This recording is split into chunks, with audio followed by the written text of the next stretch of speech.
Bold, looking to play across the line, and it's a question of Jim saying, you miss, I hit Ryan O'Brien.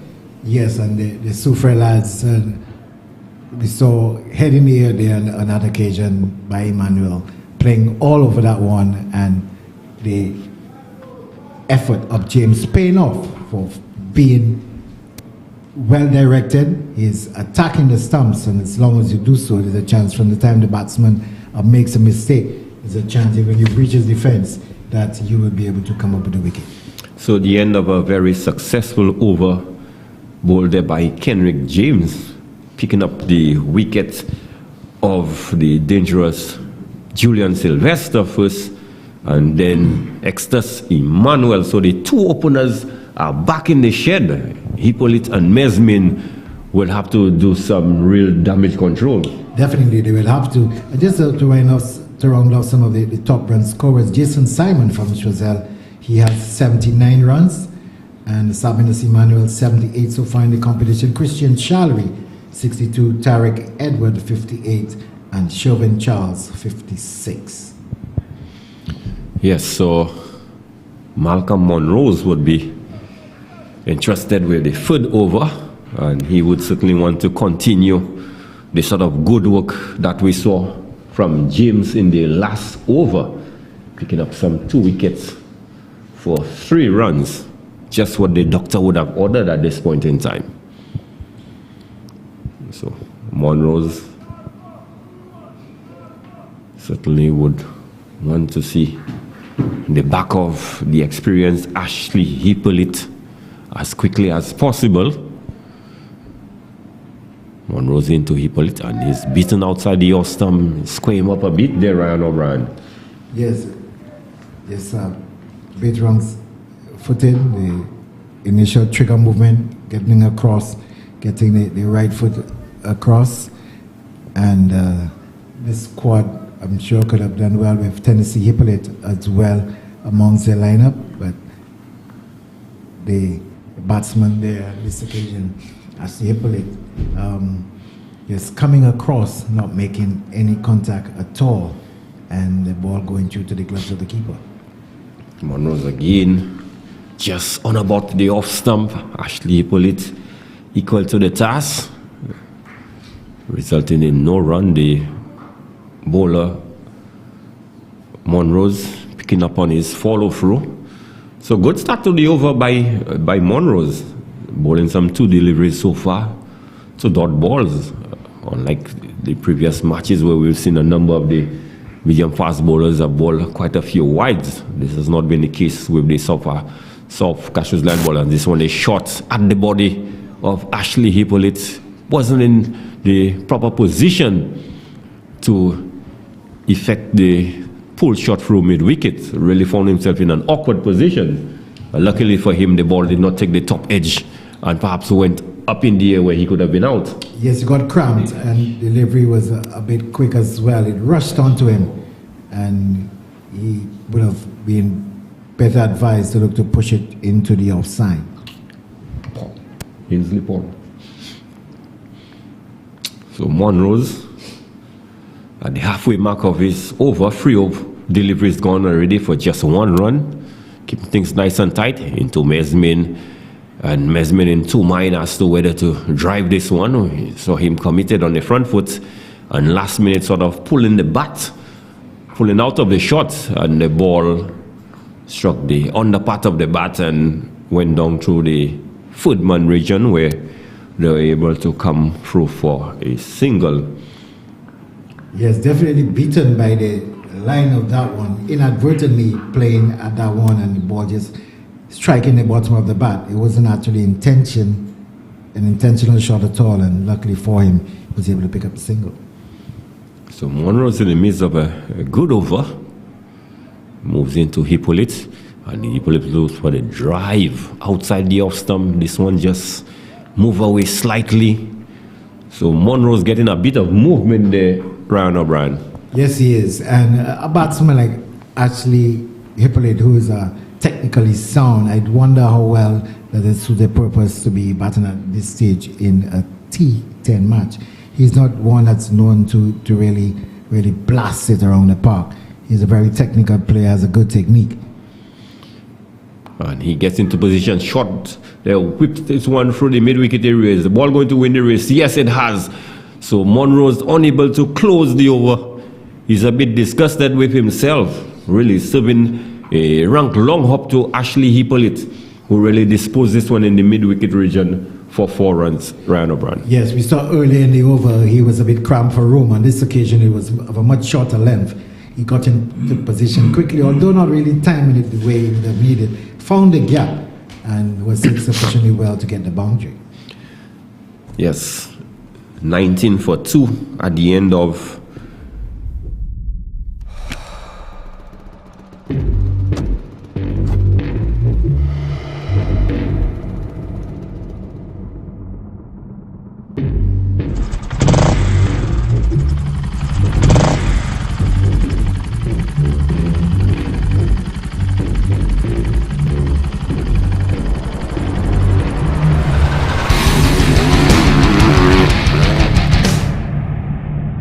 There's a reason you get up on a morning. A reason you pick yourself up.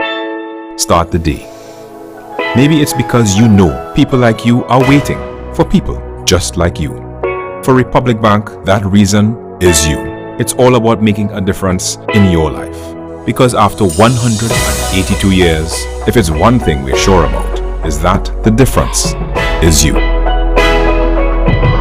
Republic Bank, we're the one for you. We saw in the previous over when he got off the mark, the shot that he was inadvertently coming off the bottom of the bat down to the third man region. On this occasion, fully intended to get that one down into the outfield and picked up a useful boundary. So young Joseph again moves into Mesmin. Shot outside the off stump into the body of Mesmin. Does not give him the room. Malcolm Rose coming in and having a shy at the non-striker's end. Really unnecessarily had that ball, say, knocked the wicket.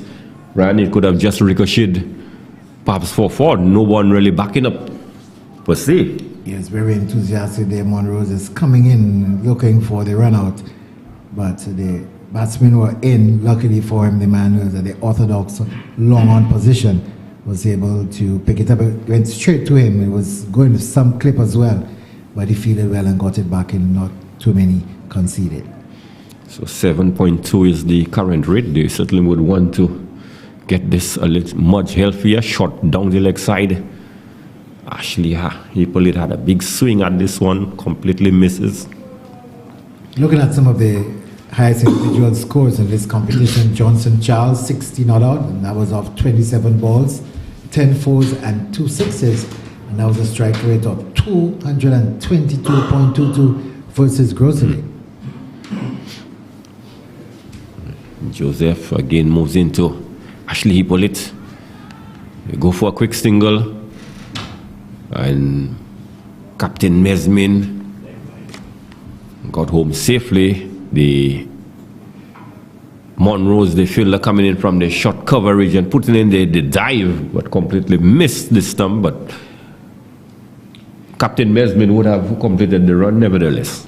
Yes, well, Johnson Charles is in this game, and we just give you some stats on him. His highest individual score, just as impressive as being Jason Simon of Chazelle, 56, his highest score, 21 balls, 6 fours, 4 sixes. Joseph into Mesmin down the leg side again. We see the sort of indiscipline bowling by the medium pacers today continues with young Aaron Joseph, Ryan. Yes, and we've seen way too many wide deliveries, and the youngster, young Joseph, being guilty of going too far down the leg side and allowing the extras to continue to mount. They are now 6 for the Soufriere Sulphur City Stars. So 7 runs off the over so far from Joseph. And this one, a big heave.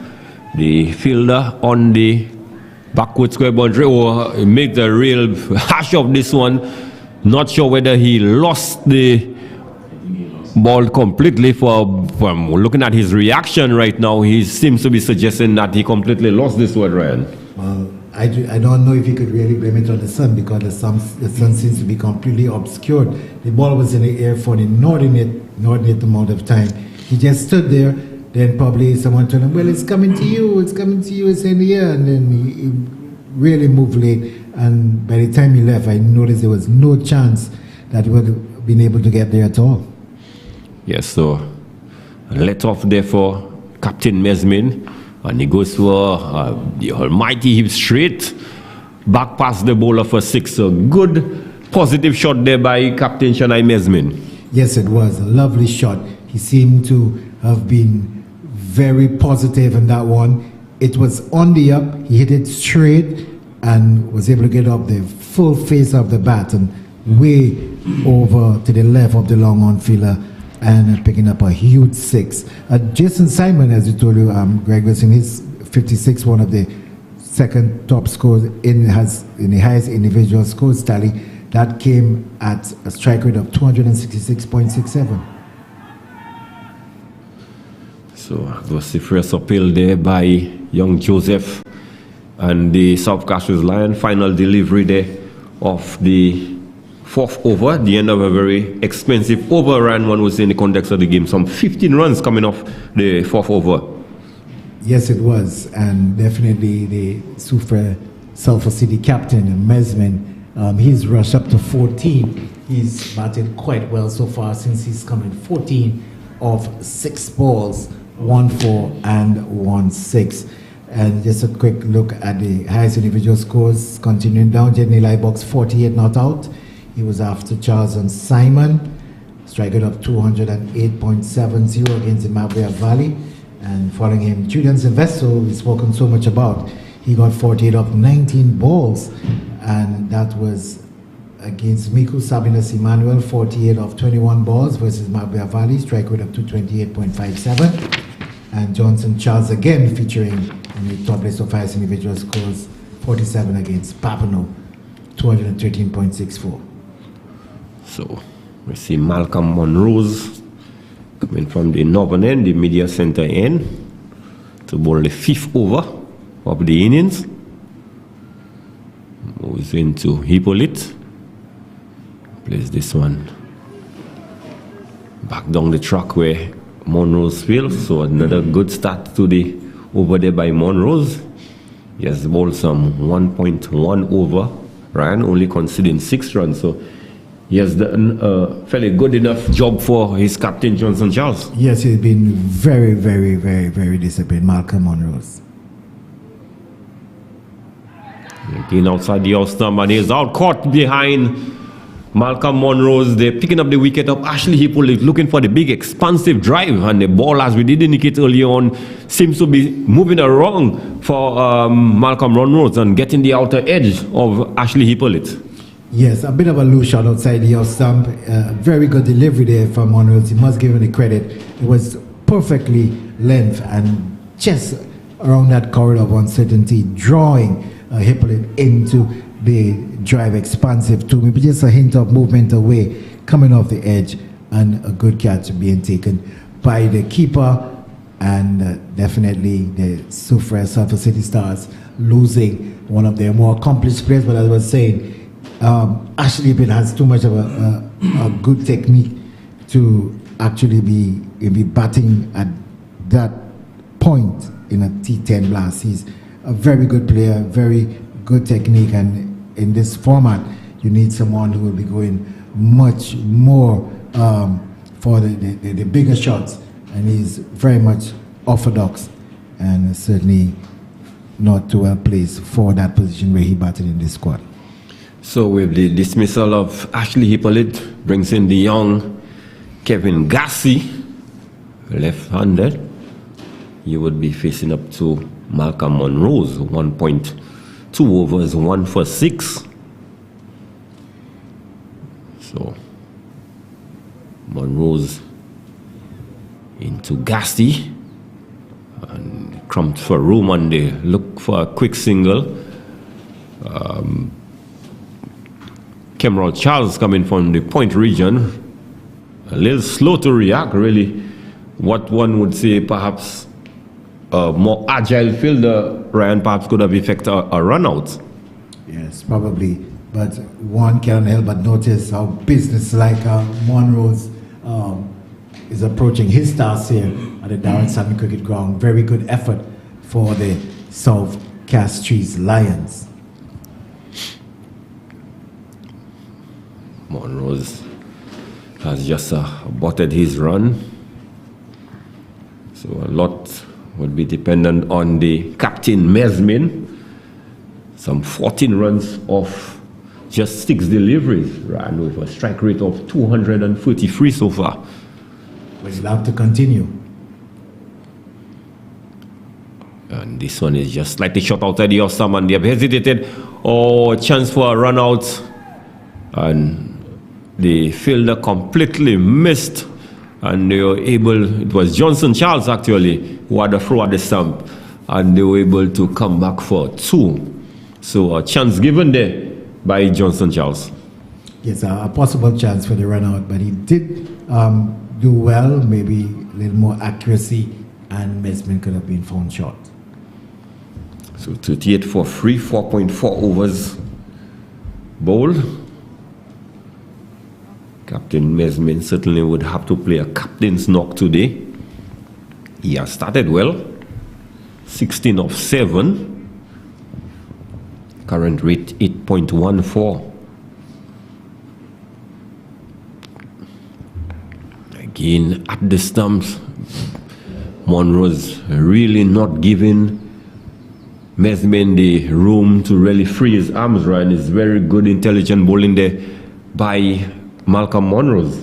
I'm very impressed with his spell by Malcolm Monroe's here today. Just conceding 10 runs, picking up a wicket. And he's really been keeping it wicket to wicket. Good pace, good approach. It seems to be very, very active in his run-up. Again, at the stumps, Cassie cannot do much with this one. A dot ball. Good way to end the over, to end the spell from Malcolm Monroe's. 2 overs, 1 for 10 runs. So Captain Johnson Charles will be very much pleased with the effort of Malcolm Monroe's. Yes, I'm pleased as well. A very, very good performance from him. And would have noticed that he would be a standout bowler in the entire 2 games that we've seen so far today in terms of, keeping it straight between wicket and wicket. And he's been rewarded with 1 for 10 from his 2. It was a very good performance by Malcolm Monroe's. Very athletic approach, seems to be able to put everything into it. And so far, he's rewarded the South Castries Lions with a very good bowling performance. Yes, so at the halfway stage, 59 runs on the board for the loss of 3 wickets. The captain, Johnson Charles, would be pleased with the effort of the South Castries Lions so far. Yes, he should be. So Joseph now into Mesmin, and what one could only describe as a really ugly looking shot there, Ryan O'Brien. Yes, it had seemed to be a bit in the air, didn't really get to the pitch of that delivery, just playing through the line, and luckily for him, didn't get a touch, and the ball went through to the wicketkeeper, Noel Leo. So Joseph again to Mesmin, and this one a bit of bounce. Luckily for him, it went over the field. It's going close to the boundary. Captain Johnson Charles put in the slide and fires this one back to the keeper. Not before they were able to cross for free. So good aggressive running there by Mesmin and Kevin Gassi. Yes, good running by the pair. He was a bit defeated there by that delivery. Nonetheless, a good one from Joseph. Looking to whip it on the onside. Got off the outer portion of the bat, and it went all the way down, close to the deep extra cover boundary. And good work there, Johnson Charles sliding to prevent the boundary. So the score moves on by 342 for 5.2 overs. Current rate 7.88. They would need to get this closer to 9 if they are going to make a match of this one would want to believe. Joseph into Garcia, and he looks to pull this one. Smart bit of fielding there by the fielder at the short fine leg. Luckily for him, Ryan, he was able to move across very quickly to his left and save an additional free runs for his team. Yes, good agility there from Kenrick James, moving across, stopping that one neatly. Seemed to be a good shot there from Young Gassi. Seemed to have had forwarding all over it, but Kenrick James came across. He had other ideas and stopped what would have been a short boundary. So, Captain Mesmin, and this one just outside the off stump. Mesmin looking for a wide, but certainly from our vantage point, it wasn't. Very marginal, pretty close to being called away. So, Captain Mesmin, 20 from 11. Certainly would need to be there till the end for his team. And this one, mighty heave there by Shannon Mesmin. Ball went over the stump. Every now and again, you will see some unorthodox looking shots coming from Mesmin. He definitely not really want to mess around. That one was on the up, attempted to get it down to the fielders at the long on and the long off, maybe over the heads. You've seen him go straight previously. On that occasion, he head sliding in the air, didn't make any contact, and they were able to go through for a bias. It wasn't taken keenly by Leo behind the stumps. So Joseph, wide outside the off stump, and this one was spun through the cover region with Clovis looking to put in the half-hearted dive. One would say that he wasn't fully committed, unable to stop this one. Cameron Charles having to come around from the long off boundary, couldn't prevent a second. So at the end of 6:46 for free, Joseph 2 overs for 21 runs, a bit on the expensive side. Yes, and we see Kevin Gassi has come in. He's looked good already, and it's worthy to know that the last time St. Lucia won under 15 level here in St. Lucia, when the last time the tournament was played here in St. Lucia, a number of the youngsters who featured in our St. Lucia team, I've seen them on show in the games that I've witnessed here at the Darren Sammy Cricket Ground. Gassi being more recent here now. We had Stephen Abraham in a previous game, and we also had Shawnee Edward, who was in that squad. So definitely the youngsters coming up from the under 15, and it's good to see them graduating now and being involved at senior level. Yes, so Johnson Charles, the captain, is into strike now. First ball, and this one just spill out the outer edge, down through the wide footman region. Cameron Charles, perhaps a little slow to coming off the ropes there for this one, Brian O'Brien. And Mesmin was slow too in thinking of going back for the second run, because it was definitely on. The fielder was almost 3/4 way to the boundary. He fumbled. They both had turned, and Mesmin sent Gassi back, maybe thinking that he's going to let the youngster maybe try to get a bit more of the strike to see if he can, accelerate on the scoring. Despite the fact that Mesmin has got 21 on occasions, he's looked rather unorthodox with 21 from 13, 1-4 and 1-6. Johnson Charles, wide down the leg side, certainly admonishes himself. He's a little cross with himself for bowling a wide down the leg side. Again, we have seen, with the exception of possibly Malcolm Monroe's, we've seen all the pieces tend to bowl a fair bit of wide deliveries. And yes, today the quicker bowlers have been guilty of that. And this one was whipped into the wide mid-wicket area by young Gassi, and they were able to go through for 1 run. So 49 for free, 6.2 overs. Captain Johnson Charles certainly has introduced himself into the attack. So captain to captain. And this one, ball has spilled off the edge into the vacant extra cover region, and they have come through for a second. So for the second time in the over, Ryan, the batsman Mesmin not making proper contact. The ball is coming from the outer edge of the bat, but luckily for him, it has not gone to hand. Definitely not looking elegant at this stage. A number of ugly shots, but he is still out there. He's got 23 runs on the board for his team, and I think that's what counts. So captain to captain, Johnson to Mesmin, and slower one, and he picks this one and deposits it to the right, to the left, sorry, of the Johnson Charleston. That ball has gone towards the entrance gate, the western gate, really. Huge six there by Captain Shanai Mesmin. Yes, and that one pitched up on the pad and in the arc, and all that was left for Mesmin to do was to just follow through a free swing, good contact, and Johnson Charles almost deposited in his own stand, and that one just falling just to the left of the stand and into the concourse area. Good shot there by Mesmin on that occasion. He's proving effective. He's now up to 29 and seeing the Soufriere Sulphur City up to 57 for 3. He's 29 off 15 balls, and that's his second six. Yes, Johnson Charles on this occasion, change of pace, they attempted slower ball, but Mesmin, one would say, must have spotted it very early and just spotted that over the mid-wicket area and really out of the ground. So a big six there by Shanai Mesmin, and has propelled his team to 57 now for 3 after 6.4 overs. Again, he looks for the big shot. The ball has come from the inner portion of the bat, has raced down through to the square leg boundary. Paul coming off the boundary,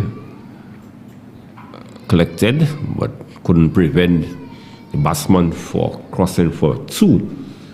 So 59 for 3. Captain Mesmin has moved on to 41 of 16. Definitely favoring the onside, pulling everything to leg. So final delivery there by Johnson Charles. Again, Ryan, as you just indicated, favoring the leg side.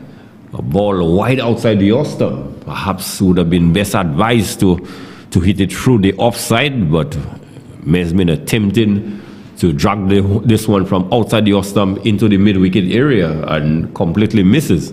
A nice juicy half volley, and the effort that he took in looking to swing across, had he gone straight, chances are he could have found any gap on the offside. So Charles actually emerging from that over, conceding 13 runs, a bit expensive. I'm sure he would not have liked to have conceded, especially the big six over the deep mid-wicket. So he would have some thoughts as to how he proceeds with his own attack and whether he should continue. But so far, nothing out of the way. We've had 7 overs completed, 59 for 3. And if Charles could keep up his form, that would be something that could just be a score for him. Yes, the South Castries Lions, Ryan, would still see themselves as still in charge, really. The advantage at this point, one would say, would be the South Castries Lions. Charles is bringing back James, and he aborts in his first attempt to bowl. Yes, James in his first over picked up 2 wickets and only conceded 3 runs. So he has been the best of the bowlers on show so far, and I'm certain he would want to bowl another impressive over for his captain Johnson Charles. And that's what he will be banking on with Gassi. An orthodox player will be looking to push things on with this 3 overs remaining. So James to Gassi, and he pulls this one. Would the catch be taken? Yes, it is. It's taken. Young James may have just taken a hat trick. We'll have to confirm that with our scorer, Roland Cox. But Gassi looking to pull this one into the wide mid-wicket area, and he was caught. So this would be our 4th hat trick in the tournament. The first 3 was registered by the Monrepo players. So finally, someone else from another team has gotten a hat trick, and good effort there by Kenrick James. picking up 3 wickets. Ryan O'Brien. Yes, definitely. This was a split hat trick. It's the previous over from him, and now the first delivery of a new spell, and able to pick up that wicket. He now has 3 for 3 and 59 for 4. So the Soufriere Sulphur City set back a bit with the dismissal of Gassi. They got big on him, and a very good running catch. Number 12, Dalius Monrose. So we see the Dalius Monrose, but he won't be taking strike. It's the captain, Mesmin, and he goes for the big heave. Has that one gone all the way? Yes, Kemal Charles has already turned his back, and this one went close to the manual scoreboard next to the players' pavilion. Huge 6 there by Mesmin, sorry. That was an incredible shot. It really went high in the air and it had the distance. A really big maximum. So James to Mesmin, another full delivery, inside edge, but this wristed down to the backward square boundary. They count for one, come back for a second quickly. So good positive run in there by Captain Mesmin. Yes, he will have to get the Soufriere Sulphur City Stars to pick a target to set for the South Castries Lions. Everything will depend on him. He's dominating the scorecard. He's got 39 of the 67 runs they've scored, and they'll need to carry on till the end. Certainly needs to play a captain's knock today. And almighty big heave there by Mesmin, playing slightly across the line. Misses this one. Goes through to the keeper. So a good little victory there for James. Yes, and Mesmin looks very restrictive to the offside, and he's not been able to really capitalize on those extra runs that he could get just playing through the off. Again looking for the cross-batted shot to the delivery outside the off stump, and every time Ryan Mesmin has attempted those cross-batted shots, he has not been successful. And he's not looking too pretty while doing it, and losing shape. And that one kept a bit low as well. And James, on that occasion, maybe taking some weight off the delivery as well and beating Mesmin all in. So can James close this over out successfully? Again, this one is short, and the big swing there by Mesmin goes over the fielder at the backward square boundary for 6. So a good end to the over there by Shannon Mesmin. Yes, he spoiled it a bit, but Mesmin certainly, we've seen in this innings so far, anything on the up, he will make some good contact because he's always swinging in that arc and always looking for the delivery on the up and helps it away. And this time, the deep backward square, going the full distance, he's gone to 45. And he's not looked pretty at times, but he's got 45 from 22 deliveries, 1 4 and 4 sixes. So 73 ran for 4. So with possible 12 deliveries left, 73 runs.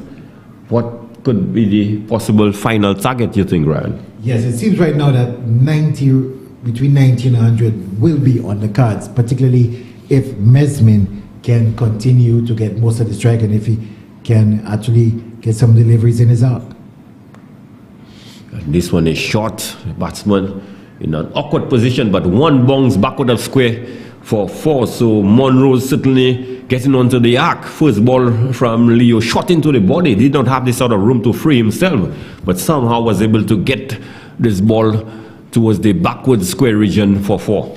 Yes, good improvisation by Monrose. He wasn't able to really get his feet in sort of position that would have given proper leverage, but in the end, showing good eyes, good arms, and just helped it over the infield on the onside and was able to pick up a boundary. So good start to the over there by Monrose. And this one, again, getting in the ball into the very same direction, Ryan, and same result. Yes, very similar shot, very similar result. This occasion, we just getting one hand off the bat. It shows his hand-eye coordination because he's not really getting into the best position that he could due to the fact of the length of the delivery, but he eventually improvises, gets it off the body, and again over the infield on the onside and picking up again what is a very, very crucial boundary. So with these two shots has brought about a change in the field. Leo, and he looks to swat this one, a bit of football skill there, exhibited there by Leo, trying to kick this one onto the stump, but Captain Mesmin went through for the single very quickly. Certainly Mesmin wants to be on strike. He wants a piece of the action, Ryan. Yes, and Monroe's having the 2 consecutive boundaries as moving up to 9 now. Mesmin coming to strike, forcing that run. This one shot, and Mesmin, before he was through with the shot, the ball had gone past him into the keeper. So good delivery there, good comeback delivery there by Chauvin Leo. Yes, and we see the trigger movement by Mesmin, always looking to get it through the onside. He just stood there and it could have even helped it over the head of Johnson Charles down to the third man boundary for 4. Leo again to Mesmin, and this one slower ball completely outfoxed Mesmin on this occasion. He was into the shot long before the delivery had arrived. So good comeback there by Leo after conceding 2 early boundaries in the over. Yes, he has, and Mesmin, tale of 2 cities. His approach going across leg to everything on occasions, having him being compromised. Final delivery in the over. Again, he's just looking to just swing. It's just a wild swing by Mesmin. The ball was outside the awesome run. Perhaps if he had just looked to uppercut towards the footman area, that would have been a very productive shot for him. That's the second time in the over that he should have opted for that, but he's looking to swing everything to leg. It has worked for him so far, and it'd be interesting to see his wagon wheel. I don't know if our statistician Roland Cox could put one further. That's really be stretching it for Roland. But he's swung at everything. I don't think he's got many runs on the offside. I think him on one occasion, one peel off the outer edge after he attempted to swing to leg. But so far it has worked for him. It has worked for the Soufriere Sulphur City. He's got 45 out of their total of 82. Just 1 over left. Yes, the last over only yields 9 runs. 9 runs of the first 3 delivery ran, and he couldn't get anything off the last 3. So Johnson Charles to bowl the final over, and this one is heave over the mid-wicket area. The fielder, and he spills this one in and out, and it has gone for 6. Poor bit of cricket there by the fielder on the mid-wicket boundary. What should have been a relatively regulation catch, that is Wendell Inglis, was so complacent in Ryan and was out over the boundary ropes. I couldn't believe that. He was right there, didn't really have to move. I suspect he might not have been stationary when the catch got to him. This one again, fielder coming up the long on boundary. They've gone for 1, coming back for the second. Kimrol Charles couldn't prevent the batsman from crossing for 2. So the score has moved on to 90. 90 for the loss of 4, as you did indicate, Ryan. The final score perhaps would have been between 90 and 100. Yes, and I told you that was what I saw coming 2 hours ago. And this one is pulled straight back past the bowler. They've gone for 1. Mesmin not interested in coming back for a second. We saw the pattern similar to the last one, where the first 3 deliveries were productive by Dalius Monrose, and then Captain Mesmin came into strike and did not contribute a run in the final 3 deliveries. Let's see what would happen on this occasion. And this one, he made good contact, and this one has gone all the way in the top tier of the Darren Sammy players in the players' pavilion. You saw persons taking evasive actions. So this is perhaps one of the longest 6s that we have seen so far in the tournament. Yeah, this has been a very, very big 6 to actually get a ball to reach up in the top tier of the players' pavilion, what's normally called the VIP section. That was a really big hit by Mesmin on that occasion. Again, favoring the leg side, but on this occasion he went much straighter, and Johnson Charles proving very expensive again. So score has raced on to 97. Can they get to 100? Again, big heave. Where has this one gone? It looked like it has gone all the way close to the Soufriere dressing area, the dressing room, and it has gone for 6 and has brought up 103. 103 for the Soufriere City Sulphur Stars were very expensive over there by Captain Johnson Charles, being struck for 3 consecutive sixes. And they've already pushed Baboon out of the 3rd spot for the highest innings total, and the challenging shows us 106 for 6. This one is short. He's looking to pull, just getting under it. They'll just get the 2 coming back for the 2nd. Will it be a 3rd? So very good effort in the end by Mesmin. He's taken his percentile up to 59 and his team to 105 for 4. A good latter half of the innings there for the Soufriere Sulphur City Stars. Yes, a very good end to the inning, a very productive over there for the Soufriere City Sulphur Stars, 105 for 4, Ryan. And in the process, you had the captain Shanai Mesmin really playing the captain's knock. Some 59 runs off just 28 deliveries. Struck quite a few, let me see. 4 60s and 1 4 in the process. So the Sulphur City Stars would be very pleased with their effort. Yes, it would be. So he did some damage to Johnson Charles' pride, especially the fact that they moved past Babino in the 3rd place in the highest innings total. They're 105 for 4. Previously, Shozel 106 for 6, and Monipo 128 for 3. And he's just 1 run away from Johnson Charles' highest score of 60, but he's displaced Jason Simon, who is 2nd place among the highest individual scores. So Mesmin definitely coming good today, and he's not been pretty all the time, but he's 59 not out, and a very good effort by him leading the charge of the Soufriere Sulphur City Stars. Yes, looking at the bowling, Malcolm Monroe is the most impressive of the bowlers for the South Castries Lion. He bowled his 2 overs, picked up a wicket for 10 runs. Also, you had James, who had a hat-trick in the process, ran. He bowled his 2 overs, 3 for 17.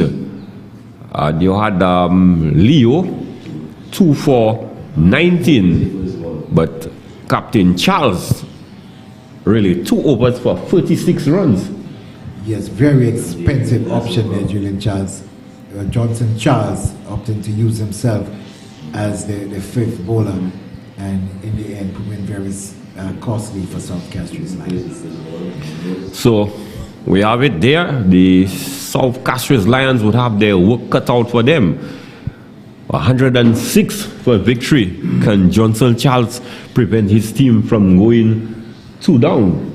Remember, they won their 1st game and they've lost their 2nd. So this is their 3rd game, and for them it would be a must-win. Cannot afford to lose 2 on the trot. Yes, they will have to, and the expensive overs from Charles, meaning that his team would really have to fight hard. He himself would need to come good with the bat if they are going to save themselves from the embarrassment of a defeat here today. So on this note, we are going to take a break, and we are going to resume in a few minutes when the South Castries Lions are going to reply to the Sulphur City Stars 105.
At Caribbean Metals Limited, we believe that building a stronger nation begins with a strong foundation. A foundation built on steel columns, beams, stirrups, and mats. Our products are constantly tested and perfected by the best machines and professionals in the construction business. Choose a strong foundation today. Choose Caribbean Metals Limited.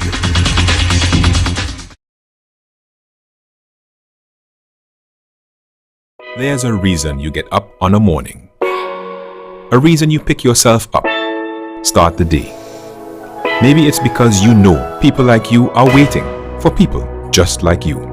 For Republic Bank, that reason is you. It's all about making a difference in your life. Because after 182 years, if it's one thing we're sure about, is that the difference is you. Republic Bank. We're the one for you.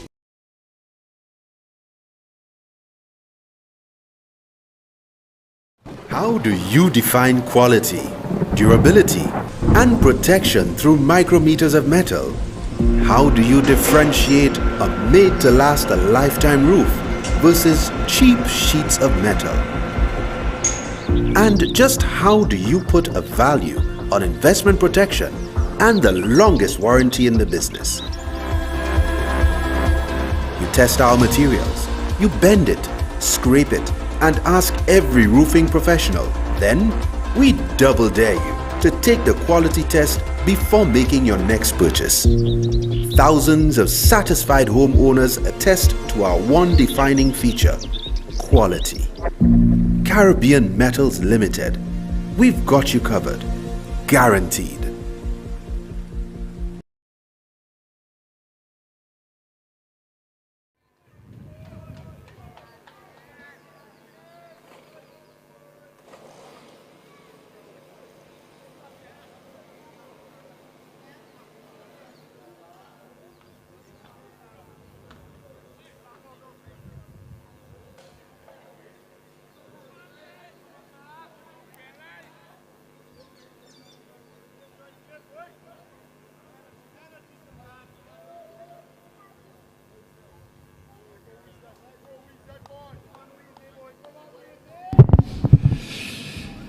Yes, welcome back to the Darren Sammy Cricket Ground, match number 20.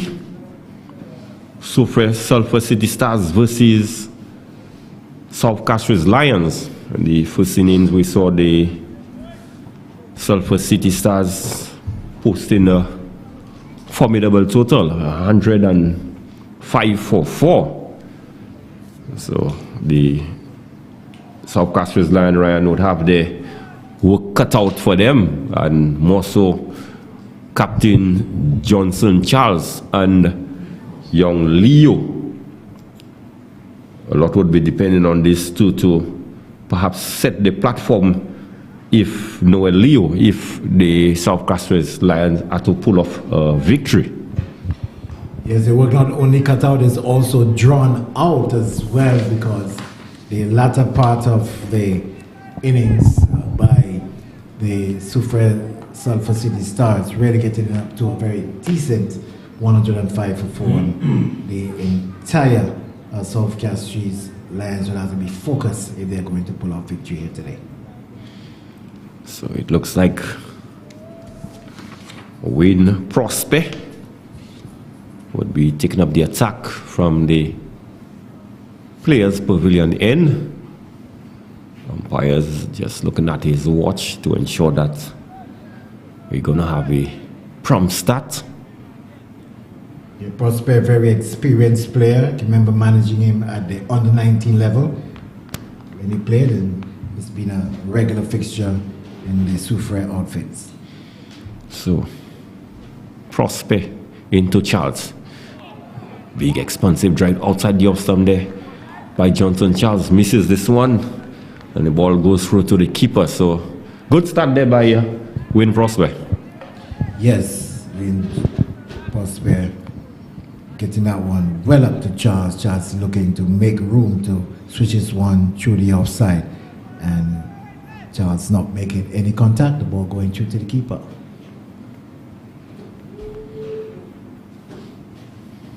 Prosper again into Charles. Shot outside the outside, and this one is heave over the mid-wicket region into the Johnson Charleston for 6. Effortlessly, Johnson Charles just getting onto that one on the up.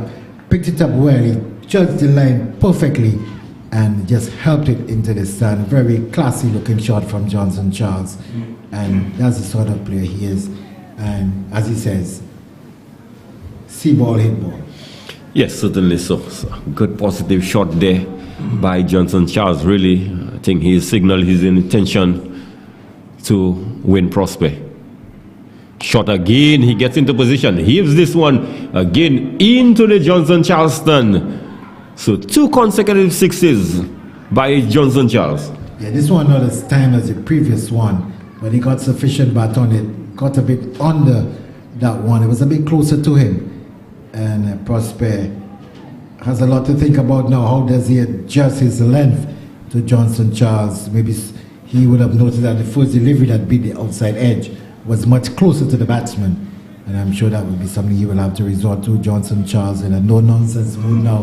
He knows that he has to really make a big dent in as far as this total is concerned, and would have to get some runs pretty early on the board to take off some of the pressure of the lower order. So can win. Again, this one is outside the off-stump, and it's inside out. He's been struck over the extra cover area. That's another 4th consecutive 6 there by Johnson Charles. Yes, well, he knew that he got a hammering when he bowled that final over, and his 2 overs being very expensive when he bowled for the going for more than 30. So he's probably looking to exact revenge here, and he's really showing his class and his experience playing limited overs formats all over the world. One of the leading scorers in the Caribbean Premier League, and this must be just seem like an easy Sunday afternoon walk for him. Prosper into Charles, shot outside the off stump. This one sort of rushed the batsman a bit. Let's see if this came off the. It looked like it came off the glove. So one would say a little moral victory there for Prosper. Yes, he seemed to have been into the shot too early. From a moment I thought he might have come off the shoulder. But we see that the runs being signaled. So Johnson Charles having all 19 of the South Castries Lions runs. And it's going to be the first time that Leo is going to take strike. Yes, can Prosper close this over. And is driven straight down the track. Good bit of work there by the fielder moving across from the mid-on region, that is Bradley Tisson. But in the process, they were able to cross for a single. So 20 runs coming off the first over. A very productive over there for the South Castries Lions. A very good start. They would need it. And as I said, the Johnson Charles would really have to set the pace. He's done so. But we saw 2 deliveries in that over that had been a bit of trouble. The first one that went past the outside edge, and the penultimate one that probably... At Caribbean Metals Limited, we believe that building a stronger nation begins with a strong foundation. A foundation built on steel columns, beams, stirrups, and mats. Our products are constantly tested and perfected by the best machines and professionals in the construction business. Choose a strong foundation today. Choose Caribbean Metals Limited. Was gotten 1 from 1. 86 left. Still quite a tall order for the South Castries Lions. And Tiso, in the same vein that quite a few of the fast bowlers have started with, wide down the leg side. Yes, very wide down the leg side as well, Greg Wilson. And I see, like, when you hear in the next match, because that was almost on the next strip, that one down the leg side. So the bowlers, especially medium to fast bowlers, really losing their compass. So Tiso again moves into young Leo, and he pulls this one. Gassi over the head of the fielder at the mid-on region. Didn't make the sort of contact he would have wanted, but sufficient enough to go over the head of the fielder. Yes, it didn't sound sweet at all. Maybe high on the bat, and luckily for him, the fielder trying to run back, couldn't get to it. So, this is a big heave from outside the off stump, looking to pull one perhaps to the mid-wicket region. And it appears Rani may have gotten a bit of bat because we have not seen any signal from the umpire Morris. So he must have gotten some bat to this one. And they were able to scamper. The ball perhaps fell a little short of the keeper. And they were able to scamper for a run. Yes, we are somewhere away from the action, and we've got this class in front of us, so we will definitely have to wait on the judgment of the umpire, and umpire Francis Morris thought it was somewhere after that. So Johnson Charles into the strike now. Has gotten 19 of just 5 deliveries. Certainly Johnson Charles in a no-nonsense mood this afternoon. And he drives this one back to the bowler. So good delivery there. Ball there by Tiso. First delivery to Johnson Charles. Couldn't do much with this one. Yes, good delivery there from the bowler. And it's good to see Johnson Charles, despite the fact that he has the talent, the ability, the skill to really go big, choosing to bat sensibly. Tiso again at the wicket at Charles. Really doesn't do much with this one. Just comes, plays this one quietly into the short cover region. The bowler in his follow through picks up. So no runs resulted. So a little quiet passage of play there, Ryan, by the Sulphur City Star boys. Couple dot balls. Again, what should be a run? Oh, poor bit of fielding there by Ashley Hippolyte, is it? No. This should not have been a run there, Ryan O'Brien. Yeah, coming through the point. What I could say is that Leo did respond quite well, and I rather suspect that had the stumps been broken, he would have been in. Because when the ball did come in, it struck the bat. And if he was actually aiming for the stump, that means that the bat might have been somewhere along parallel to the base of the stump. So chances are he would have been home. So Tiso bought in his run there. Tiso, one would stay in the midst of a fairly good over. He has bowled 5 balls so far, and I've only considered 5 runs ran. But every time we have said that, the bowler somehow has failed to close the over as one would have expected. So Tiso into again, just as I did mention, this one has gone all the way for 6 over the long on boundary. So Tiso, after bowling some 5 good deliveries, the final one was dispatched over the long on boundary for 6, Ryan. A nice sweet sound from the bat. That's unlike the previous one in the over that we saw just falling over the head of the mid-on fielder. This one had a nice sweet sound, and it carried all the way for 6, and a very good strike there from Leo, taking him up to 10. Yes, it's very important that young Leo is providing a bit of firepower in the other end. All could not be left to Johnson Charles to take the attack to the South Castries, to the Soufriere City Sulphur Stars, but he too is playing his role, and it's nice to see that. So we now see Mesmin is going to come out with Greg Wilson. Maybe he's looking to see that today could be his day. Will he be the one to really turn things around now as far as the scoring is concerned? Yeah, it was for a lot of all-rounders, Ryan. If they have a good day with the bat, normally they would want to have a good day with the ball.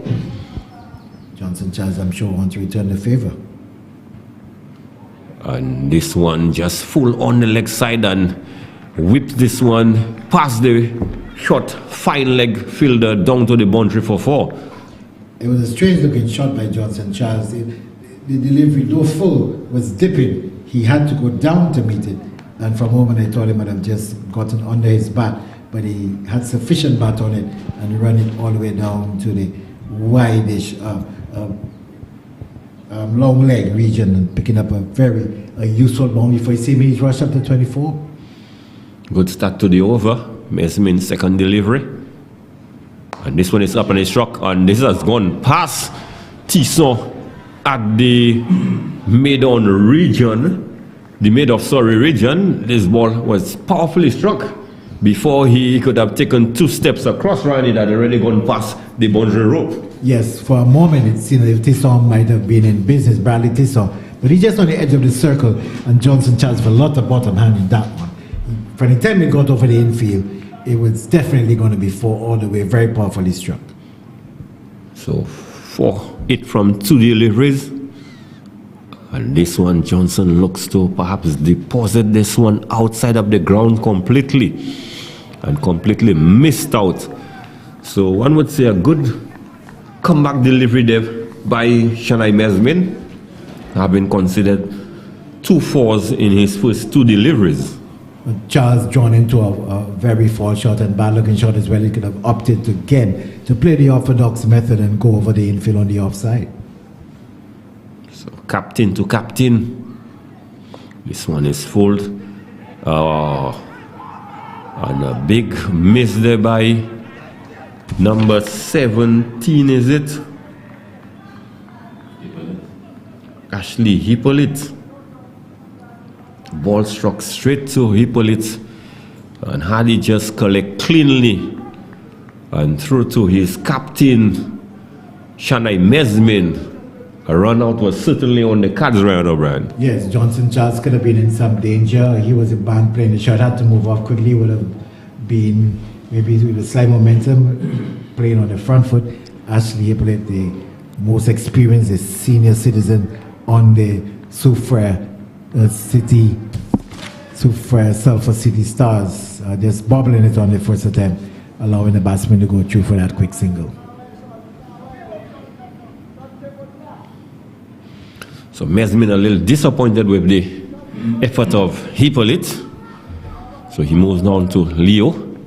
And Leo's spoon this one. Zaitas Emmanuel takes a relatively easy catch. So very soft dismissal there by Noel Leo, Ryan O'Brien.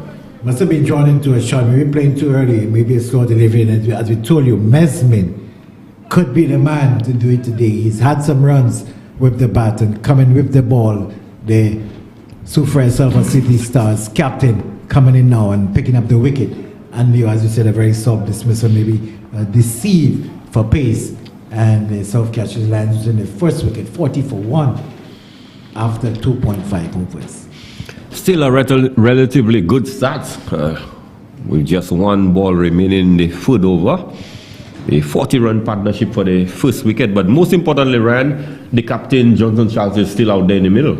Yes, definitely a good start. And if Johnson Charles is there for another 6 overs, definitely the South Castries Lions will be securing a victory in this game. We mustn't count out Wade Clovis, who has had a reputation of being able to really get the ball off the square. He will be very, very instrumental in whether they can push this score close to the 106 that they need for victory. Johnson Charles would have to stay around for a very long time. Yes, well, the new batsman with Clovis, as you did indicate, Ryan, he has the capability of getting the ball up the square. In 2 of the domestic leagues that are ongoing, the APL Tip Ball League and in the Monrepool League, where Wayne has been participating, he has had some good scores in those competitions. So he's in a bit of form coming into this tournament, one would say. Maybe that influence the change today. He actually came in for today's game. So Mesmin into Clovis. This one down the leg side, there's an appeal, and he's been given out. Wade Clovis looking to glance one down the leg side. Must have gotten perhaps gloves, Ryan, because we did not see any big deviation with the ball after it got past the batsman. Not at all. And if that is the case, Kobe is falling away too far on the offside, just moving across a bit too much and not being able to get proper contact on that one. Maybe a slight tickle to the keeper. And what a situation, as we said, this T10 game really fluctuates. The pendulum swinging from one to the other. And 40 for loss, and now 40 for 2. So Captain Mesmin would be on a hat-trick next over. So it's a question of the Charles brothers would have to come to the rescue for the South Castries Lions. So the older brother of Johnson Charles, Kemal Charles, is now joining him at the crease, around some 66 more runs needed of 42 deliveries. Yes, they still have ample time to get it, and with Johnson Charles still there, the probability certainly, could favor the South Castries Lions, but Mesmin is certainly spun things around a bit, and two very useful scars. First of all, getting rid of Leo, and the man we thought would have been able to assist Johnson Charles in pushing his score along, going first ball, a nonchalant looking shot, and losing his wicket. Wade Clovis before scoring first ball. So it would be the youngster Kevin Gassi has been entrusted with the ball from the players' pavilion end. He will be bowling to Captain Johnson Charles, who's on 29 from just 12 deliveries. So Gassi into Charles, and he drives straight to Tisson at the mid-off region, and they are unable to go through for a single. A bit uppish, luckily for him, the mid-off field was a bit deep and the extra cover wide enough, so Johnson Charles need to be a bit more cautious, but he's got to get the runs at the same time. Gassi, and this one is the wide down the leg side. So again, Brian, another of the fast bowlers, committing the cardinal sin of bowling more wides. It's difficult to find a bowler who's coming today at the start of a spell that hasn't sprayed one either outside off or way down the leg side. I think Malcolm Rose might be the exception. Definitely he's had a good spell today. But Mesmin seems to have put his hand up for the play of this game so far, unless Johnson Charles really beats things around and get a quick fire 17 all out. Well, he certainly would need to come to the party if the South Castries Lions are to pull this one off. Gassi into Johnson Charles. Shot outside the off-stump, top edge, and it has gone all the way down through the long leg boundary for 6. He didn't really try to hit it too hard, and I think that's what really was able to help him get it directly over the head of the keeper. Probably had he looked to hit it with too much power, might have spooned up a bit further in the air, but they had sufficient time to just ease off the top edge of the bat, and again Johnson Charles getting that one to go all the way, such as the power of the man. So he moves on to 35 of 14 deliveries.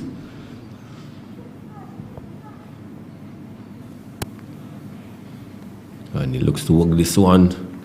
Man comes across at the short Foodman region. That's Prosper putting in the diving effort, just restricting Charles to just 1 run. Charles 4 has moved on to 46, and in the process Ryan, he has struck 2 4s and some 4 6s. A very responsible inning so far from Johnson Charles. He's really measuring every delivery, and that last one was a nice slice down to the backward point region and just taking a single. So he's allowing his batsman to have a look in, and Kemal Charles will have to assist him while he's out there. Gassi into Kemal, the wide down the leg side. Again, extras. Score moves on to 49, and Ryan, it's a one would have thought at this stage of the tournament that we were not going to be seeing so many wides bowled by the fast bowlers. I'm sure Roland Cox will have some interesting stats on the number of wides bowled so far in the competition as we go along. And this one looks to force this one off the back foot. Got an inside edge. The ball went down quickly to the man at the short fine leg region, and they were unable to go through for a single. So the current rate 13.36 and the required rate is just 9. So certainly the South Castries Lions, Ryan, do have their nose up front. The extra pace to Cameron Charles really beating him. He pushes this one into the short cover region where Emmanuel comes in very quickly to field, resulting in no runs. So Gassi, 9 runs off his 5 deliveries. Normally they say we put the commentator's curse when we ask whether the bowler can close out the over. So 5 balls gone. Can Gassi close out the over for his captain Mesmin? Wide down the leg side again. So is it a question, Ryan, of the bowlers are trying too hard, or perhaps they're falling away? I think they're falling away on that occasion. You're going to see them just going very wide of the crease and not really, being up straight with that front arm going close to the shoulder area, and definitely spraying that one down the leg side. So final delivery, Gassi into Cameron Charles, and this one is straight at the stump. There's an adversary's appeal there by Gassi and the Sulphur City Stars, but umpire.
The scamper through for a single.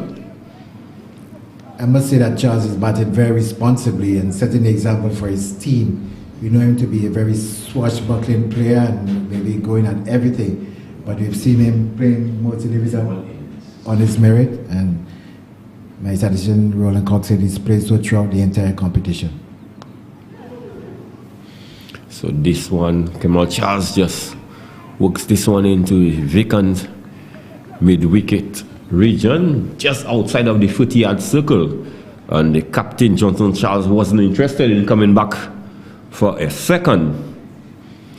So let's hope that approach will serve the St. Lucia franchise in the upcoming CPL in good stead. Johnson Charles coming back home for the St. Lucian franchise, looking good out there in the middle. And this one is gone. Will it go over the top? Oh, and it's taken just on the boundary. Catch, well judged catch there. Johnson Charles looking to clear the mid-wicket region and only finding the safe hand of Jovan Charles. So what would the dismissal of Johnson Charles, Ryan O'Brien, do to the South Castries Lions' chances of overhauling that 106 total? Well, we've spoken about the commentator's curse, and I did say that he's batting quite well and could serve the St. Lucia franchise in the upcoming CPL. But the maturity was showing. He did go for it, but again, the bowler needs some credit. He got it high up on the bat and a good catch taken. And to a man celebrating, so they know how vital that wicket was. But it's cricket. You could never tell the Soufriere team they will have to ensure that they continue to bowl tight. And Mesmin, he's the man of the wicket, so he's definitely, put his hand up, and it's going to take a lot of performance from any other player to deny him that Player of the Match award. Yes, certainly. He did well with the bat, really played the captain's knock, and with the ball. He's got all 3 wickets. 3 for 11 of 1.3 overs. So certainly Captain Shanai Mesmin is having a remarkable game. So the dismissal of Johnson Charles has brought in Avelina's Calendar into the crease. So Mesmin to Calendar. He comes forward. Mesmin collects in his follow through. So you could certainly hear the Sulphur City Stars fielders, Ryan. They are very boisterous out there. I think they certainly believe right now they certainly can pull this one off after the dismissal of Johnson Charles. Yes, they're all re-energized, and I'm sure they're looking to, go right to the end.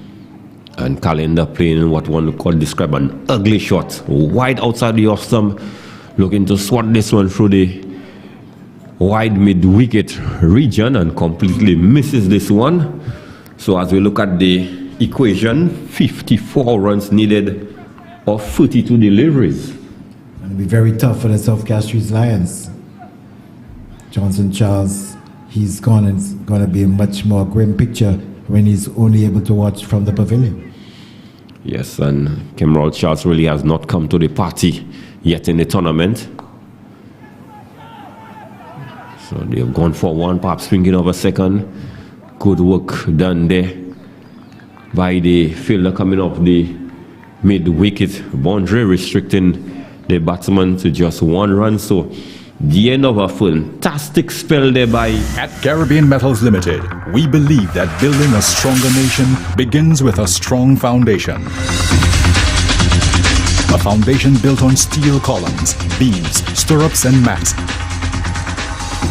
Our products are constantly tested and perfected by the best machines and professionals in the construction business. Choose a strong foundation today. Choose Caribbean Metals Limited.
Gassi to Calendar, and this one he goes across the line, and certainly he's been judged LBW by Francis Morris. Certainly from our vantage point, he looks out.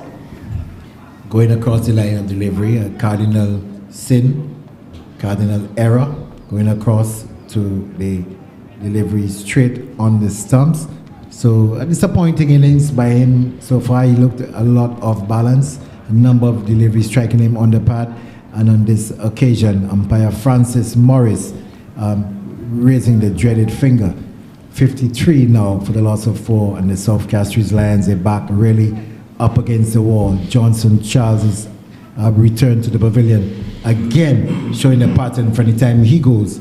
The South Castries Lions, they're batting really struggling. Well, Ryan, they're at 105. Looks like might be an even bigger mountain than Mount Jimmy that the South Castries Lions would have to climb. So you see like that Mon Jimmy has come to both of you. Very much so. So it is, the struggle continues there for the South Castries Lion after one stage being in a very comfortable position. They have lost 2 quick wickets, that of Captain Johnson Charles, followed by Adventus Calendar. So we see Wendell Inglis as making his way out in the middle. The last game we saw him contributing towards the cause for the South Castries Lion, but it was not sufficient enough to get them past the finish line. So this time around, even better effort would be required of him, and 2, one would say, experienced player out in the middle. And I think this pair would be very crucial if South Castries Lions are to get anywhere close to that total run. They will have to get a partnership going almost immediately. And with 2 relatively, well, Charles has been in for some time. He's only got 1. So that reflects the fact that he is really struggling. And Inglis is just coming in, taking his first strike, 53 for 4. I think the South Castries Lions really up against it. Yeah, Charles really have struggled throughout the tournament. Cameron Charles, that is. And Inglis comes forward. Good delivery there by young Gassi. I think Coach Gary Maffrey would be very pleased because he's one of the players at the academy with Coach Gary Maffrey. Yes, so Gassi, as I told you, from the under 15 level, will be a very good all-rounder. I think even getting the winning runs when St. Lucia did win that tournament. Last time I was played in St. Lucia. This one wing, Inglis comes forward, just pushes it down to Captain Mesmin, coming off the long on boundary. The cross roof for 1. Score moves on to 54 for 4 after 5.4 overs. Good shot by Inglis, just coming across, not looking for anything too expansive, just getting in line delivery and pushing it back past the bowler, picking up a single to get off the mark. So Cameron Charles is in strike. Can he take the South Castries Lions closer to the total? And this one is wide down the leg side by Gassi. Again, the medium fast bowlers are bowling a number of wides in the tournament. And one of the coaches certainly would have to look at the action like you did in the Kid Ryan, perhaps just falling away when he's delivering. Yes, I think the case of the head moving to the left as well. So we've really got to be consistent and stay focused. Gassi into Charlton. He went for the big hit. Will he be out caught? And yes, he is. Caught by Tiso on the long off boundary. So another dismissal there for the South Castries Lion, Ryan O'Brien. Yes, and I think we can call it from now. Greg Wilson, Cameron Charles, very disastrous innings from him. You know that he's one of the players who's been around for quite some time, a decent batsman. But again, maybe just having to force the T20 style of play, not really suiting these orthodox batsmen, looking to force that one. He's been in for some time, the pressure was on him. He had to really step it up, had to get some runs on the board. So he goes for one, holding out there to the long off fielder. And we must say too, Greg Wilson, that the youngsters from the Soufriere Sulphur City Stars really feeling well, holding on to their catches. So Cameron Charles facing 5 deliveries for his single caught by Tiso off the bowling of Gassi, and Gassi picking up his 2nd wicket. Yes, Gassi in the midst of a good spell, 1.5 overs. He has picked up 2 for 12. So certainly the youngsters are putting up their hands for the Soufriere City Sulphur Stars.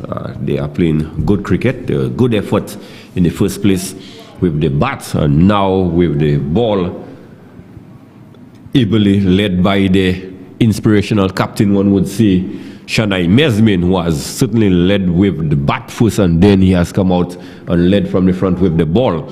So it is Malcolm Monrose who has come to the crease to see if he could get the South Castries Lions over that finishing line, but that line seems to be getting further and further away from them, Ryan O'Brien. 12.24 required from here on in towards the victory target. Currently 9.43 is really going to be a tall ask, and with just 25 deliveries left to get 51 is going to be very tough for So Monroe. Gassin is, again, he has aborted his run. Whether it's a question of him not feeling the rhythm, or was it that Malcolm Monroe wasn't quite ready? Still has one ball left in the over, one ball left in his spell. So Gasty to Monroe's, and it's a no ball called there by umpire. Oh, and they went for the run. And had Emmanuel hit the stump, certainly it would have been a run out. So Gassi on this occasion guilty of transgressing the line. So it will be a free hit to the South Castries Lions. Wendell English, can he take full advantage of the free hit for the South Castries Lions? So it's Gassi to English. And good delivery there just outside the off-stump. English looking to go hitting towards the mid-wicket area. Again playing the cross-batted shot. He would have been best advised to perhaps to hit straight down the wicket. So the end of a very successful over there by Gassi. The end of a successful spell. 2 overs, 2 for 14 runs, Ryan O'Brien. Yes, certainly a good performance by young Gassi. 2 for 14, and these two bowlers, Mesmin and Gassi, really breaking the back of the South Castries Lions batting. 57 for 5 after 6 and 49 runs remaining off 4 overs.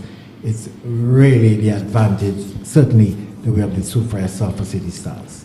Yes, it's becoming a tall order there for the South Castries Lions, and as persons have indicated, the early dismissal of Johnson Charles means that you may very well see the South Castries Lions struggling, and this is exactly what is happening at this point with the Lions' first delivery there from Charles. Bowling first ball in his spell, operating from the players' pavilion end, outside the off-stump to Monroe's. Playing the big flashing drive, makes no contact. So a good start to the over by Charles.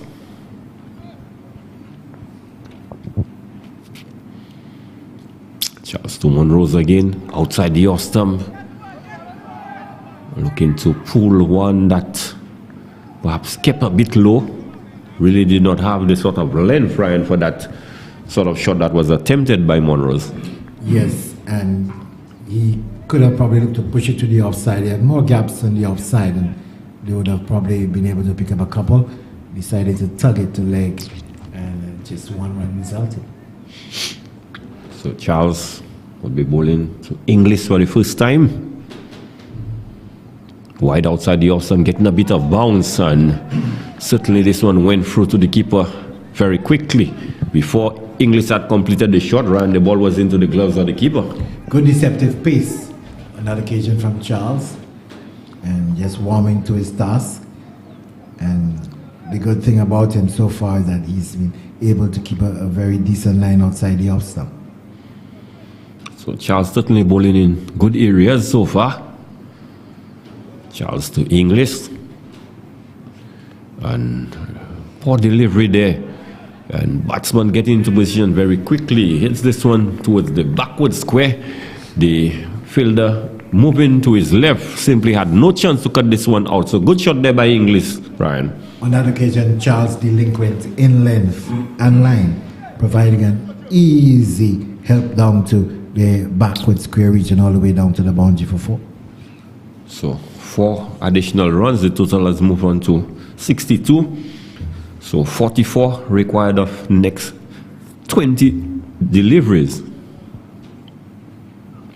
And this one outside the off-stump. English could only play this one into the short cover region. Emmanuel comes across, couldn't prevent the single. Score moves on to 63 for 5. English looks well organized, well orthodox, but they would need more than singles at this point in time. Certainly singles alone will not cut it. Malcolm Monroe looks for the, looks to work this one off the hip, only resulting in getting the ball to the backward square region. They're able to come through for a run. So 7 runs coming off the Charles over, a relatively good over, one would say, Brian. Yes, under the circumstances, keeping the pressure on the South Castries Lions, conceding 7 runs at this stage in the 7th over. I'm sure any captain will be pleased with that, particularly defending 105. So it seems like the Soufriere Sulphur City Stars will be running away with this one. I don't see the South Castries Lions really pulverizing this bowling attack to get 42 runs off 18 deliveries. It's gonna really take some big hitting from now on, and so far only Johnson Charles seems to be, and to a much lesser extent Leo, the other opening batsman, that they don't really have that sort of firepower in their lineup. So T10 is coming back for his final over. T10 to Monroe, he started badly down the leg side, and the keeper has not collected cleanly, and they were able to scamper through for a run. So 2 runs resulting. The extras continuing to mount. Greg Wilson and Wise, they're continuing to contribute, and I did mention the fact that they didn't seem to have the firepower, but if the Soufriere Sulphur City Stars, it is possible they could allow them by way of extras to get back into this game. T10 to English. And English really ended up in a very awkward position there, looking to heave this one through the mid-wicket region. Didn't make contact, and for a moment the ball almost went back onto the stump. So Wendell English would be wanting to get a move on things if South Castries Lions are to pull this one off. T10 into English. When he heaves this one should go all the way for 6. No, 1 bounce into the backward square region for 4. So good shot there by Wendell English. Very good shot, and he seems to be very composed, very calm at the wicket, and doesn't look too flustered despite the situation. And a very good shot there from him, getting in a good position, getting inside of his wicket, and helping that one down to the deep backward square boundary for 4. Ronald Cox has just alerted me to some statistics as far as most extras in an innings is concerned. In the 2 previous tournaments, in Groseley conceding 28 to Soufriere in 2021. So that's a landmark they've got away. I don't know how the teams have fared so far for this year. We'll get an update on that. And Pierfort North, we wait after this delivery, conceding 26, and that was to Central Castries. So the last delivery there, we see another short delivery there just outside the off stump by T10 to English, perhaps looking to repeat the previous shot, but this one looked like piece of the delivery. He was into the shot long before the ball had arrived. So 35 of 15. T10 to Monroe. Monroe's on 1 foot a la Gordon Greenidge and whips this one through the backward square region for 4. Very delightful looking shot there by Malcolm Monroe. A bit risky, I would say, but maybe he noticed that it might have gone down the leg side, just getting the front part out of the way and helped it down to the backward square. A bit unorthodox, but again, getting the desired result and working it down to that vacant position. So they stood out there, Ryan, still making a fight out of it. 31 of 14. It's not over yet. That's what Malcolm Monroe and Wendell English certainly are saying to the Sulphur City Stars. It's definitely possible. So So these two would have to continue going. They cannot take the foot off the pedal. And this one is struck through the coverage and no man moves for four. What a shot there by Malcolm Monrose. Cometh the hour, cometh the man, and Monroe showing that he can really play some decent cricket shots. Lovely shot through the offside, just to follow up that nice whip in the previous delivery. So he seems determined to get the South Castries Lions as close as possible to the score, and that reduces the target now to 27 and 2.1 overs remaining. I might be proven wrong here. I may be writing him off a bit too early, but this has been a good counter-attack from Malcolm Monrose in particular. So some 15 runs off the over so far. T10, what started to be a good spell right now with 1.5 overs, considered some 25 runs. So 15 has come off the second over of Bradley T10 so far. And this one just on about the off stump. Monroe's losing his shape. They're looking to heave this one through the mid wicket.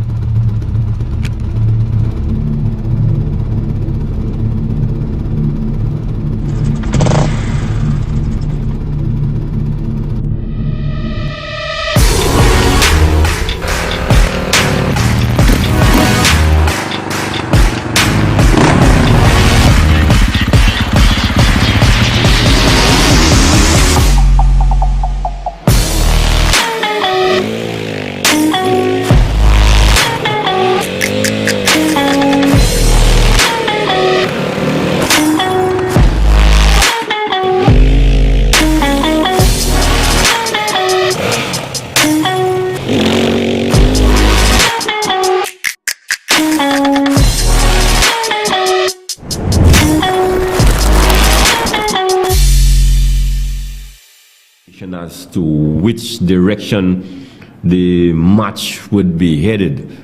But Johnson Charles took a liking to him when he opened the bowling, but he's no longer there.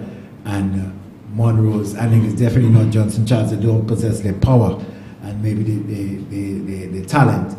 But Monrose, he's shown that he's quite prepared to play as many shots as he can. And English is rather organized. He's been shown to be a very calm head. But can they actually get the 27 remaining? So prospect to English full outside the off stump. Here's this one through the extra cover region. They've gone for one, thinking of a second. It's not on. Good work done there by the fielder coming off the extra cover boundary area, Ryan. For sure, but there's so much space on the outside, lots of real estate, and to actually pick on the man at the deep extra cover, that would have been disappointing for English. Very much indeed. Can Prosper redeem himself from the disastrous first over? Shot outside the off stump. Malcolm Monrose makes some room. T10 comes in quickly. Can he prevent a second run? No, he can't. Good aggressive run in between these two. Yes, so they've got to take everything they can while it's available. And 24 still remaining and 8 balls left. And they're bringing it closer and closer. This pair, the partnership yielding 27 runs. We've got to go at 14.40. So it's really got to be a lot of batting still remaining to be achieved. Prospect. Oh, and this has to be a full full pitch delivery there. The umpires has stretched his hand. It's a no ball, free hit. So they were able to go for 2. So the score moves on to what, 84 now?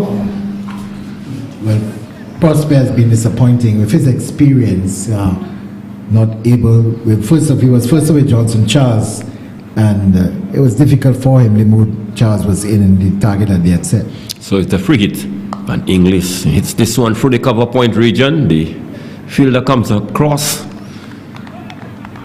collects cleanly, and just 1 run resulting. So 21 off 9.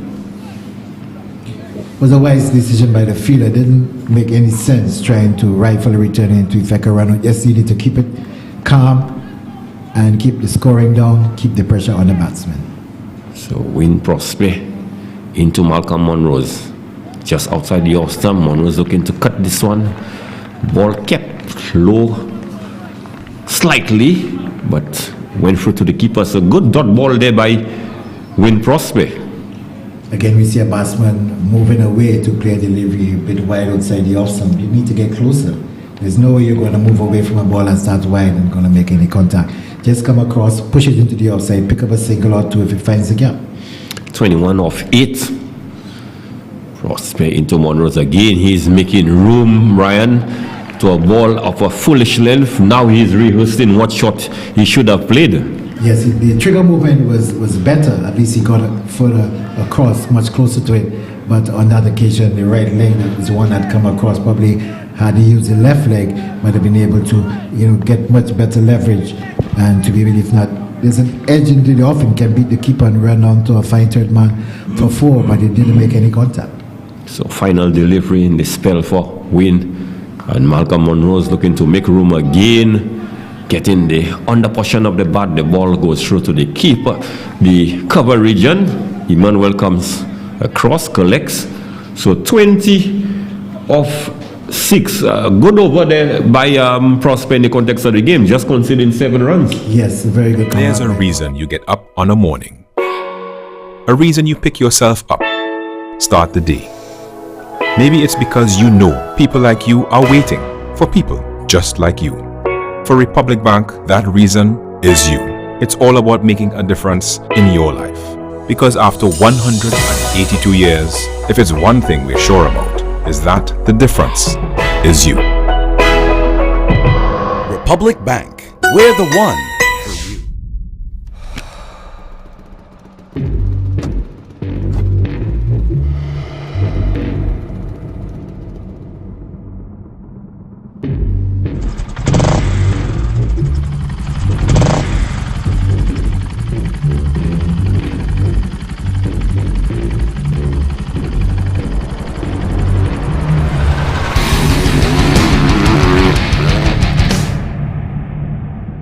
And if the South Castries Lions were able to do that, it would have certainly been a great representation.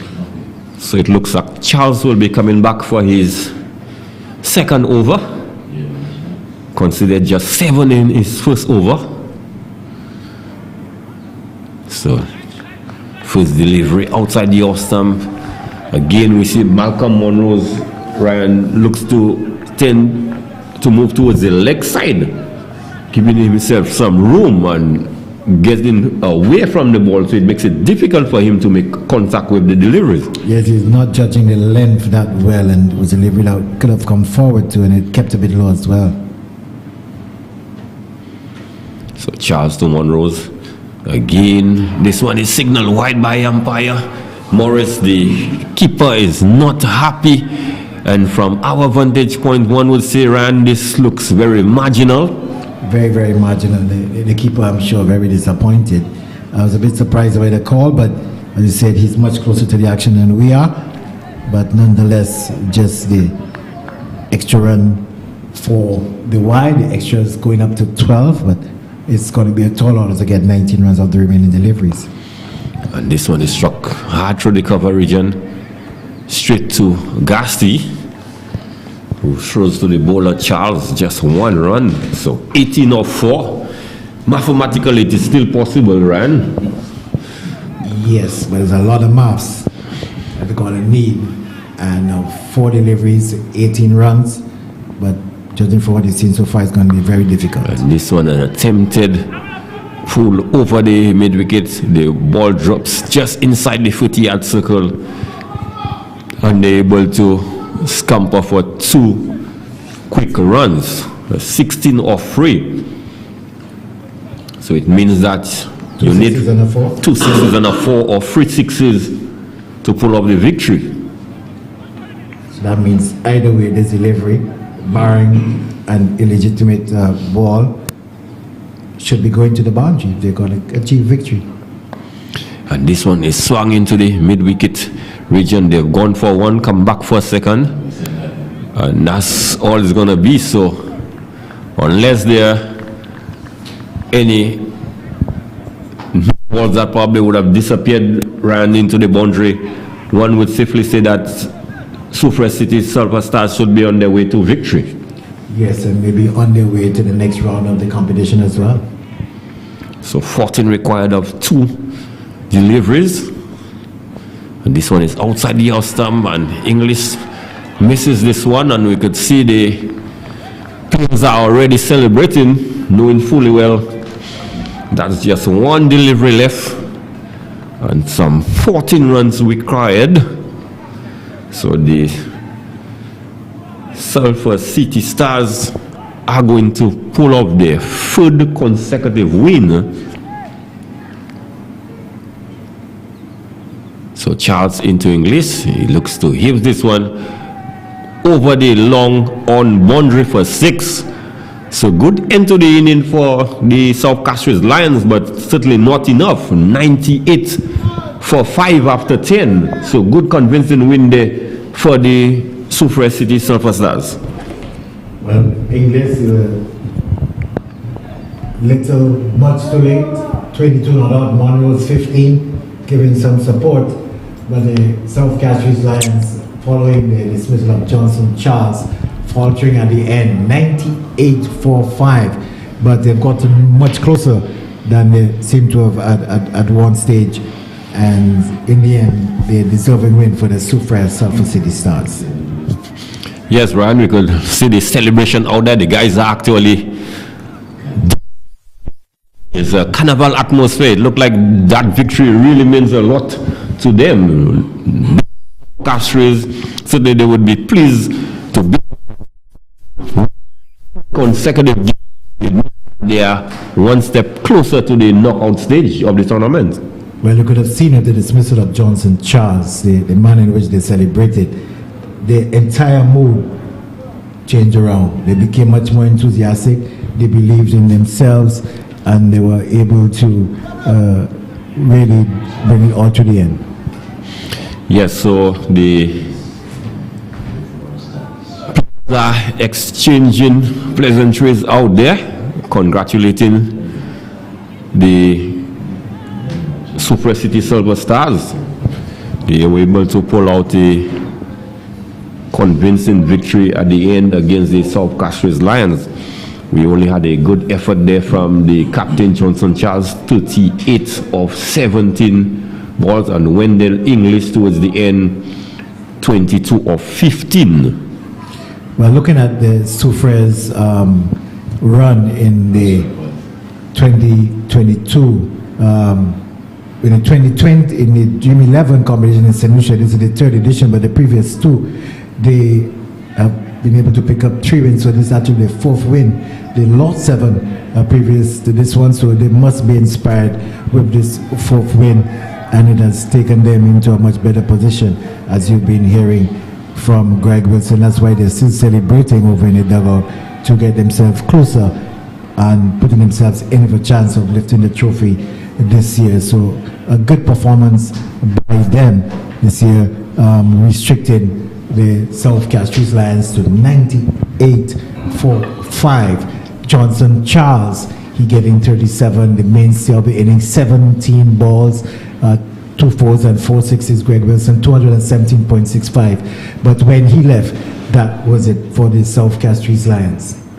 Yes, the dismissal of Johnson Charles really, one would say, was the turning point of the South Castries Lions batting. As soon as he left, we saw Wade Clovis, the early dismissal of him. Then we saw Cameron Charles. One would have expected to have contributed towards the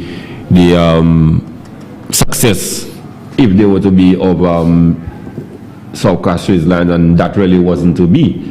Well, looking at what eventually happened and the remaining of the lineup after Charles went, what is instructive to me is that they probably lost the plot a bit, and maybe probably had they held Wade Clovis back a bit. He seems to be one of the other batsmen apart from Charles, who really has the history and the propensity to really get the ball over the rope.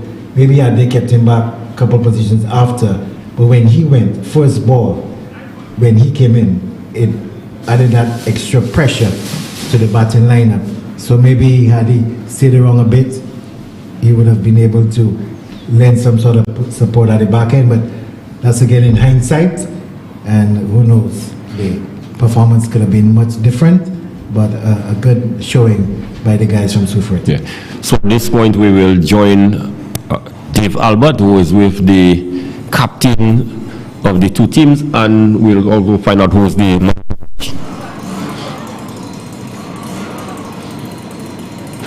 Welcome to the post-match interview for the match between Soufriere Sulphur City Stars and South Castries Lions. With me we have the captain of the Soufriere Sulphur City Stars, who's also our man of the match, who had an all-round performance, scoring 59 runs and also taking 3 wickets for 12 runs in his 2 overs. Congratulations, Shana. You can pick up your trophy. Come over, please. Shana, it's a while now you have not had such a performance in a cricket match, and to have a performance like this against South Castries, how special is that for you? I mean, it's very special today, truly and speaking. And Shana, a win against South Castries, a very powerful team we know in the past, and making your way into the semi-final stage of the tournament. You have 1 game left. How do you plan to approach this final game? I mean, just trying to keep momentum and back the boys. I mean, today I know I have to step up because Julian didn't fire, so in my mind I have to stay there and try and play a good innings for the team, which came out well. Your bowlers did a fabulous job in defending your 105 total. Who do you attribute this performance to when it comes to your bowlers? Young, Kevin Gassi, myself. I mean, all the bowlers came through and then just stuck to the guns. I mean, Johnny was going out hard in the so it was good to put it back for the team. You have 1 game left in the qualifying round against a strong and confident Babuno team. How do you plan on approaching these guys? I mean, we're just trying to go with the momentum and not change anything that's working for us currently. Shana, let me wish you all the best in your next game and the rest of the tournament. Congratulations. Thanks, cheers. That was our man of the match and the winning captain from the Soufriere Sulphur City Stars, Shanai Mesmen. We now have a quick chat with Mr. Johnson Charles, the captain of the South Castries Lions. Jono, it just didn't work out for you today. Definitely not. I mean, we won the toss as we wanted. We did what we wanted. We bowled first. But once again, our fielding let us down and our batting let us down. We've had a poor performance, fielding performance up to this point, and right now we have 1 game left. It's just play for pride.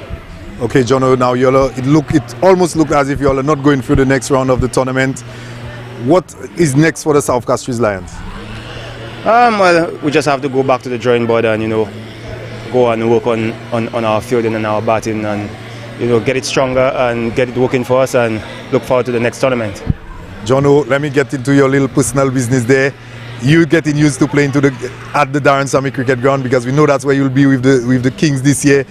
How much of a practice will this tournament be for you? Well, it will be good because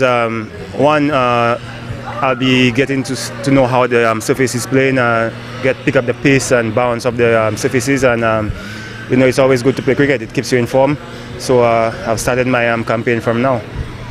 Very good, Jono. Let me congratulate you on you coming back into the Kings, and also your team having them and participating in this year's tournament and coming out there and being with the guys. That is always a plus to have our international players back with the guys. All the best, Jono. Thank you very much. Okay, we've come to the end of our post-match interview, post-match presentation. This is it for today. We had 2 matches. We saw the Babuno Leatherbacks and the Sulphur City Stars getting wins today and booking their places in the semi-finals of the Dream 11 St. Lucia T10 Blast. That's it from down in the middle. Yes, Ryan, we heard it from Donald, the the Babuno Leatherbacks and the Sulphur City Stars, the 2 teams who have possibly booked their place into the next round. And ironically, Brian, that they have played 3 matches, both teams, and they have not lost 1 game. Yes, it's a good showing by them in the competition, and it's good to see that you're having other teams coming around. There's no real domination. Chazelle will know they'll be up against it if they're going to have to retain the title. So the upcoming fixtures tomorrow will be very important. Yeah, so 2 good games today, and we're going to preview the 2 games for tomorrow. You have the Vieux-Fort North Raiders would be up against Mabuya. These are 2 teams that have not really lived up to expectation, one would say. Right? They both struggled in the business end of the tournament. In the group stages, the Vieux-Fort North, they did reasonably well. But like we said, once they're up with the big boys, then they have struggled. And we look at the Central Castries Mindo Heritage, they would be up against Sozel Colports that have played some really good cricket. So this should be a very good second match tomorrow afternoon. Yes, Greg, as you said, the first game schedule, two teams are going to be involved, didn't really match up that well, having seen when they did come up against the more established team, a strong opposition. But the second game seems to be one that can provide a very high level of competition. Yes, so the Vieux-Fort North and Mabuya, they would be looking for their first victory. So that would make it very interesting for both teams. And more so the second match, these two teams certainly knowing that with the Monrepo among the midst, and there's only two teams that could go through to the second round, the knockout stage, it means that that game tomorrow, a victory for one of those teams perhaps could ensure them a passage into the knockout stage. So everything to play for, you need to ensure that you get into that very crucial knockout stage and put yourself in a chance to get to the final. So here we have it, enthralling days of cricket, the happy Babuno Leatherbacks and the Soufriere City Sulphur Stars. So on behalf of Ryan O'Brien, the fellow commentator, Ronald Cox, I'm Greg Wilson, and inviting you to join us tomorrow for more exciting cricket.